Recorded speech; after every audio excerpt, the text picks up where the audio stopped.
আমাকে স্ট্রেচারে করে হসপিটালের ভেতরে নিয়ে যাচ্ছে চারজন লোক। একটা নার্স আমার অবস্থা দেখে তাড়াতাড়ি গিয়ে ডক্টরকে ডেকে আনে। ডক্টর আমার অবস্থা দেখে বলে তাড়াতাড়ি ডক্টর সোয়াকে কল করে আসতে আর আমাকে অপারেশন থিয়েটারে নিয়ে যেতে। নার্স গিয়ে ডক্টর সোয়াকে কল করে। ডক্টর সোয়া কল রিসিভ করে বলে, হ্যালো মিস আয়না, বলুন এত রাতে কল করলেন? ম্যাম, তাড়াতাড়ি হসপিটালে আসুন, একটা রুগী আছে, তার অবস্থা খুব সিরিয়াস অবস্থা। ডক্টর নাজমুল আপনাকে এখনই আসতে বলেছে। আচ্ছা, আমি আসছি এক্ষুনি। আমি কল কেটে তাড়াতাড়ি করে হসপিটালে চলে আসি। হসপিটালে আসতেই নার্স আয়না আমার কাছে এসে বলে, ম্যাম, আপনি এসেছেন, তাড়াতাড়ি আসুন, রুগীর অবস্থা খুব খারাপ। কি হয়েছে রুগীর? দেখে মনে হচ্ছে অ্যাক্সিডেন্ট করেছে, অবস্থা খুবই খারাপ, আসুন। আমি ডক্টরের চেম্বারে যেতেই ডক্টর আমাকে তাড়াতাড়ি অপারেশন থিয়েটারে যেতে বলে। আমি অপারেশন থিয়েটারে গিয়ে পেশেন্টের দিকে তাকাতেই বুকের ভেতরটা ধক করে ওঠে। চোখের পানিগুলো আর আটকে রাখতে পারলাম না, কারণ এটা আর কেউ না, আমার 2 বছর আগের হারিয়ে যাওয়া ভালোবাসার মানুষটা, সাকিব। কিন্তু সাকিবের এই অবস্থা কেন? আয়না বলে, কি হলো ম্যাম, এমন করে কি ভাবছেন? অপারেশন শুরু করুন। আমি বলে অপারেশনের কাজ শুরু করি। 1 ঘন্টা পর অপারেশন শেষ করে বাইরে এসে নিজের চেম্বারে গিয়ে চিৎকার করে কান্না করছি। অতীতের সেই দিনগুলো চোখের সামনে ভাসছে। অতীত। ভার্সিটির পুকুর পাড়ে বসে আছি। আমি আর সোয়া বসে বসে গল্প করছি। তখন সোয়া বলে, এই চলো না, বিয়ে করে ফেলি। আগে তোমার ডক্টরি পড়া শেষ হোক, তারপর। ততদিনে না আমার বিয়ে হয়ে যায়। তার আগেই আমরা বিয়ে করে নেব, সমস্যা নেই। তাহলে চলো এখন কাজী অফিসে গিয়ে বিয়েটা করে নেই, কাউকে না জানিয়ে। আব্বু আম্মু আজকাল বিয়ের জন্য খুব চাপ দিচ্ছে। আমি তো এখন বেকার। আব্বু কত কষ্ট করে আমাদের সংসার চালাচ্ছে তা তো জানোই। আর এই অবস্থায় আমি চাই না আমাদের বিয়েটা হোক। আচ্ছা, তুমি সত্যিই আমাকে ভালোবাসো তো সাকিব? কেন, তোমার সন্দেহ আছে এই নিয়ে? না, তা নয়। বিয়ের কথা বললে এমন হয়ে যাও কেন তুমি? দেখো সোয়া, বিয়েটা কোনো ছেলে খেলা নয় যে চাইলাম আর করে নিলাম। তোমাকে এখন বিয়ে করে নিতে গিয়ে 3 বেলা খাবার দেওয়ার সামর্থ্য যে আমার এখন হয়নি। আর কিছুদিন অপেক্ষা করো, লেখাপড়া তো প্রায় শেষ। এরপর একটা চাকরি হয়ে গেলেই আমরা বিয়ে করে ফেলবো। আচ্ছা ঠিক আছে, তাই হবে। এখন চলো, আমার ক্লাস শুরু হবে। আর তোমারও তো ক্লাস শুরু হবার সময় হয়ে গেছে। এরপর দুজনে উঠে যে যার ক্লাসে চলে যাই। চলুন এবার পরিচয়টা দেয়া যাক। আমি সাকিব, গরিব বাবার একমাত্র সন্তান। কয়েক বছর আগে মা মারা গেছে টাকার অভাবে। টাকার জন্য মায়ের চিকিৎসা করতে পারিনি। বাবা রিক্সা চালিয়ে আমাকে ইঞ্জিনিয়ারিং পড়াচ্ছে। আমিও 3টা টিউশনি করিয়ে যা পাই তা দিয়ে কোনো রকমে হয়ে যায়। আর সোয়া কোটিপতি বাবার একমাত্র মেয়ে। সোয়ার বাবা সামির মজুমদার একজন নামকরা শিল্পপতি। আর সোয়ার আম্মু হাইকোর্টের জজ। বাকিটা গর্বের সাথে থাকলেই জানতে পারবেন। এরপর ক্লাস শেষ করে আমি আর সোয়া একটা রিক্সা করে বাসায় চলে আসি। আমাকে বাসায় নামিয়ে দিয়ে সোয়া চলে যায় ওর বাসায়। বাসায় এসে আব্বুর সাথে কিছু সময় কথা বলে আমার রুমে গিয়ে চেঞ্জ করে কিছু খেয়ে চলে যাই টিউশনি করাতে। এভাবেই কেটে যায় 3 দিন। বিকেলে বাসায় বসে আসি, হঠাৎ মোবাইলটা বেজে ওঠে। মোবাইল হাতে নিয়ে দেখি সোয়া কল করেছে। হ্যাঁ সোয়া, বলো। সাকিব, কোথায় তুমি?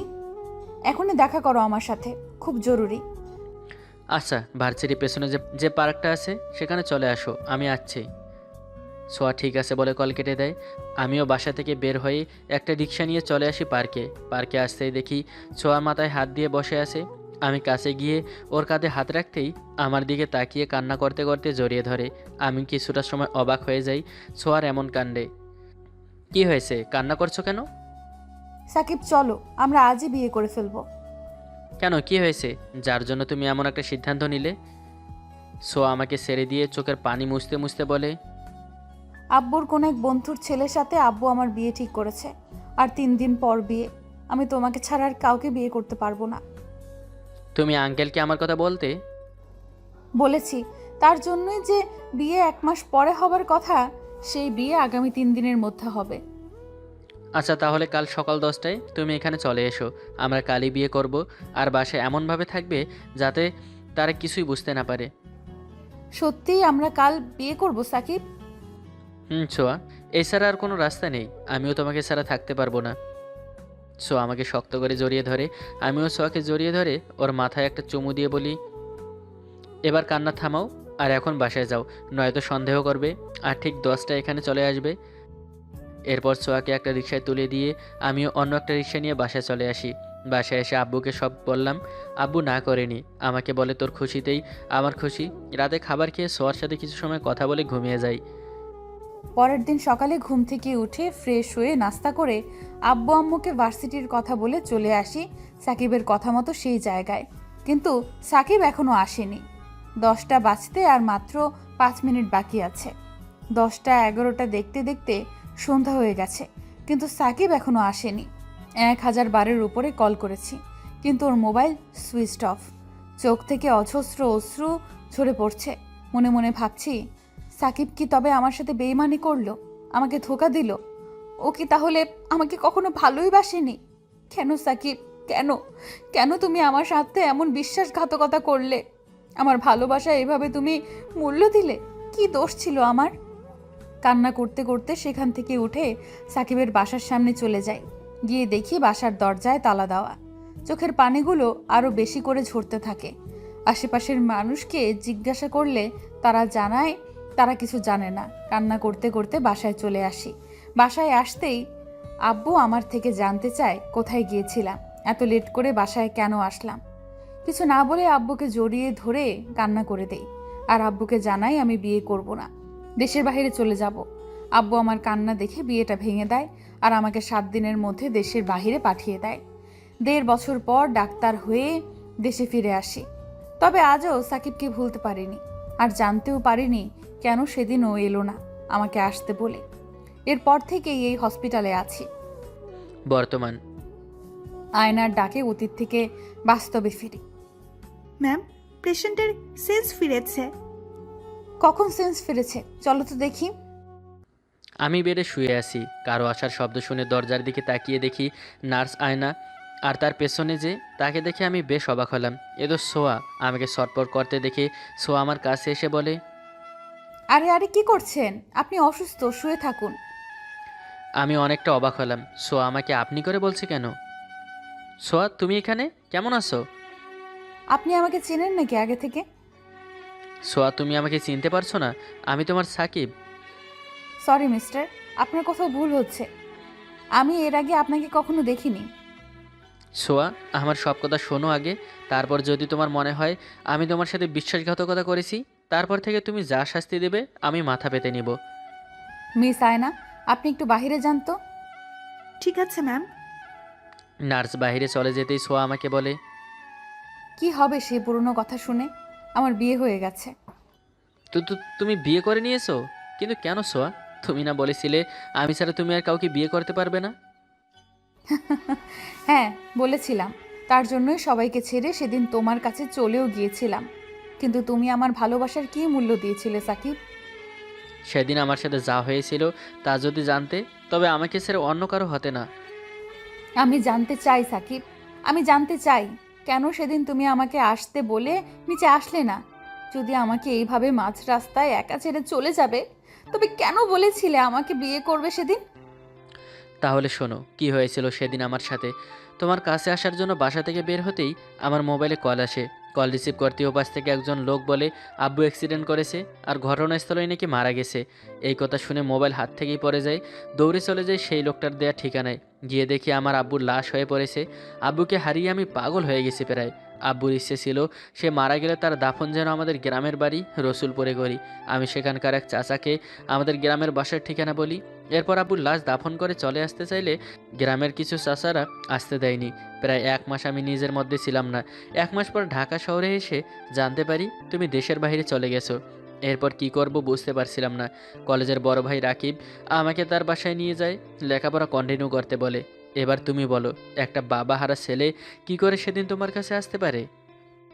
আমার কথা শুনে সোয়ার চোখ থেকে টপ টপ করে পানি পড়তে থাকে। আমার চোখ দুটো ভিজে গেছে। আব্বু মারা গেছে। তুমি আমাকে কেন সেদিন কল করে বলনি সাকিব? তাহলে এতদিন তোমাকে ঘৃণা করে বাঁচতাম না। কেন তোমার কষ্টের মুহূর্তে আমাকে তোমার পাশে থাকতে দিলে না? আমরা তো একে অপরের সুখ দুঃখে পাশে থাকবো বলেছিলাম। আমি আব্বুর মৃত্যু সংবাদ শুনে সব ভুলে গেছি সোয়া। নিজেই নিজের মাঝে ছিলাম না। তুমি ভালো করেছো, বিয়ে করে নিয়েছো আমার মতো ছেলের জন্য অপেক্ষা না করে। তুমি বিয়ে করনি? না, তোমার জন্য অপেক্ষা করেছিলাম। আর বিয়ে করতেও পারবো না কখনো। তোমার জায়গাটা অন্য কাউকে কখনোই দিতে পারবো না। এখনো ভালোবাসো আমায়? এসব শুনে আর কি হবে? তুমি সুখী তো স্বামী সংসার নিয়ে? যা জানতে চেয়েছি বলো না। ভালোবাসো এখনো আমায়? এখন তখন আমি জানি না সোয়া। আমার মনে তুমি ছিলে, আর সারা জীবন তুমিই থাকবে। কিভাবে কেটেছে এই 2 বছর? আমার দুঃখের কাহিনী শুনে কি হবে? তোমার সুখের গল্প বলো, শুনি। আর আমি যদি বলি আজও আমি কারোর জন্য অপেক্ষা করছি, যাকে আমি ভালোবাসি, আজও যে আমার মনের ঘরটা দখল করে আছে। ঠিক বুঝলাম না তোমার কথা। তুমি ভাবলে কি করে আমি তোমাকে ছাড়া অন্য কাউকে বিয়ে করে নেব? তুমি তো একটু আগে বললে। সেটা তো তোমার সাথে অভিনয় করে বলেছি। আমি আজও তোমাকেই ভালোবাসি সাকিব, আর তোমার জন্যই অপেক্ষা করে আছি। তাহলে বিয়ের গল্পটা মিথ্যে ছিল? বুদ্ধু, এখনো বুঝতে পারোনি? বলেই সোয়া আমাকে জড়িয়ে ধরে। 2 বছর পর আজ আবার সোয়াকে এই বুকে পেলাম। এতদিনের হাহাকার কষ্টগুলো যেন এক নিমিষেই দূর হয়ে গেল। শক্ত করে সোয়াকে জড়িয়ে ধরি আমার সাথে। একটু পর সোয়া আমাকে ছেড়ে দিয়ে বলে, কাল সকালেই আমরা বিয়ে করব। আজই করতাম, এখন অনেক রাত, কাজীকে পাবো না তাই। আর তোমাকে আমার থেকে দূরে যেতে দিব না। কাল সকালে আমরা বিয়ে করছি। ওকে ঠিক আছে। এখন কি বাসায় চলে যাবে না, নাকি এখানেই থাকবে? তোমার পাশে তোমার বুকে শুয়ে থাকবো। আচ্ছা, একটা কথা তো জানাই হলো না, তুমি অ্যাক্সিডেন্ট করলে কি হবে? তাও এমন গুরুতরভাবে। কাজ থেকে বাসায় ফিরছিলাম, তখনই এক ছোট বাচ্চাকে দেখি রাস্তার মাঝখানে হাঁটছে। ওকে বাঁচাতে গিয়ে নিজেই গাড়ির সাথে ধাক্কা খেয়ে গিয়ে পাশে একটা দেওয়ালের সাথে বাড়ি খাই। বাচ্চাটাকে তো বাঁচিয়ে নেই। এরপর আর কিছু মনে নেই। চোখ খুলে নিজেকে হসপিটালে আবিষ্কার করলাম। ভালো হয়েছে তুমি অ্যাক্সিডেন্ট করায়। অ্যাক্সিডেন্ট করলাম বলেই তো আজ আমি আবার আমার সোয়াকে ফিরে পেলাম। একটু পর সোয়া নার্সকে ডাকে। নার্স এসে বলে, জি ম্যাম, বলুন আমাকে কেন ডেকেছেন? এই বেডের সাথে ওই বেডটা মিলিয়ে দাও তো। কেন ম্যাম? দুটো বেড একসাথে করে কি হবে? তোমাকে যা বললাম তা করো না, এত প্রশ্ন করো কেন তুমি? নার্স সোয়ার ধমক শুনে চুপচাপ একটা বেড এনে আমার বেডের পাশে জোড়া লাগিয়ে দিয়ে চলে যায়। সোয়া আমার পাশে এসে শুয়ে আমাকে শক্ত করে জড়িয়ে ধরে, আমার বুকে মাথা রাখে। পরের দিন সকালে সোয়া ওর আব্বুকে কল করে কাজে নিয়ে আসতে বলে। ওর আব্বু জানতে চাইলে সোয়া সব খুলে বলে। সোয়া বিয়ে করবে শুনে ওর আব্বু খুশি হয়ে যায়। একটু পর সোয়ার আব্বু কাজে নিয়ে আসলে হসপিটালের সকল ডক্টর আর নার্সের সামনে আমাদের বিয়েটা হয়ে যায়। সবাই চলে গেলে সোয়া আমার বুকে মাথা রেখে শুয়ে যায়। বলে, অনেক কষ্টের পর আজ আমরা একে অপরের হলাম, আর কেউ কাউকে ছেড়ে যাব না। তুমি চাইলেও আর যেতে দিচ্ছে না, বুঝলে? আমিও যাব না, তবে তুমি সুস্থ হলে এতদিনের আদর সব উসুল করে নেব। আমার সেই পিচ্ছি গার্লফ্রেন্ডটা এখন ডক্টর হয়ে গেছে। 2 বছর আগে আমি মোটেও পিচ্ছি ছিলাম না। তাহলে কি ছিলে তুমি? ডক্টরি পড়ার আর মাত্র 1 বছর বাকি ছিল। কোন দিক থেকে আমি পিচ্ছি ছিলাম শুনি? আমি দুষ্ট একটা হাসি দিতেই সোয়া লজ্জা পায়। আমার বুকে মুখ লুকিয়ে ফেলে। আরও কিছু সময় দুষ্টুমি করে দুজনেই ঘুমিয়ে পড়ি। আরও 7 দিন থাকতে হয় হসপিটালে। আজ বাসায় চলে আসলাম, তবে একা নয়, সাথে সোয়াও আছে। আমি এখন একজন ইঞ্জিনিয়ার। বাসায় এসে কিছু সময় রেস্ট নিয়ে আমি বললাম, আচ্ছা বাইরে থেকে খাবার অর্ডার করি। এখন তোমার বউ আছে, বাহিরের খাবার খাবে কেন? আর বাহিরের খাবার শরীরের জন্য ভালো না, তুমি জানো না? বাসায় আসতে না আসতেই আমার ডক্টর বউয়ের ডাক্তারি শুরু। জি স্যার, এখন থেকে আমি যা বলবো তাই হবে, বুঝলে? আচ্ছা ঠিক আছে, চলো তোমাকে কিচেন দেখিয়ে দেই। বলেই সোয়াকে কিচেন দেখিয়ে দিয়ে আমি সেখানেই বসে থাকি। কি হলো, এখানে বসে আছো কেন? যাও রুমে। না, তুমি রান্না করো, আমি দেখি। পাগল একটা। সোয়া হাসতে হাসতে রান্না করতে শুরু করে। আমি গিয়ে পিছন থেকে সোয়াকে জড়িয়ে ধরে ওর গালে আমার নাক দিয়ে সেলেক্ট করতে থাকি। সোয়া আমার হাত ধরে চোখ বন্ধ করে ফেলে। সোয়ার সারা শরীর কাঁপছে, নিঃশ্বাস ভারী হয়ে যাচ্ছে। এই যে ম্যাডাম, আমি শুধু জড়িয়ে ধরেছি, তাতে এই অবস্থা তোমার? সোয়া চোখ খুলে আমার হাতে চিমটি কেটে বলে, আগুন যদি মোমের কাছে এসে বলে আমি তো জ্বালাইনি, শুধু পাশে আছি, তবে এটা কি হয় বলো? মাথার ওপর দিয়ে গেল তোমার কথা। আচ্ছা তুমি রান্না করো, আমি শুধু জড়িয়ে ধরে থাকি। মোটেও দুষ্টুমি করবে না কিন্তু। আমি ঠিক আছে বলে সোয়াকে জড়িয়ে ধরে থাকি, আর বউ রান্না করছে। রান্না শেষ হলে দুজনে একসাথে খাবার খেয়ে রুমে এসে চেঞ্জ করে নেই। দুজনে পাশাপাশি বসে আছি। আমি বলি, আজকে আমাদের বাসরাত হবে?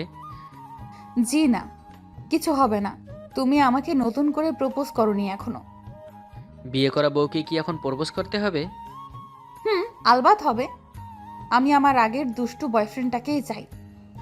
আচ্ছা, তাহলে আমিও আমার সেই দুষ্টু গার্লফ্রেন্ডকে ফেরত পাবো? আগে তুমি প্রপোজ করেই দেখো।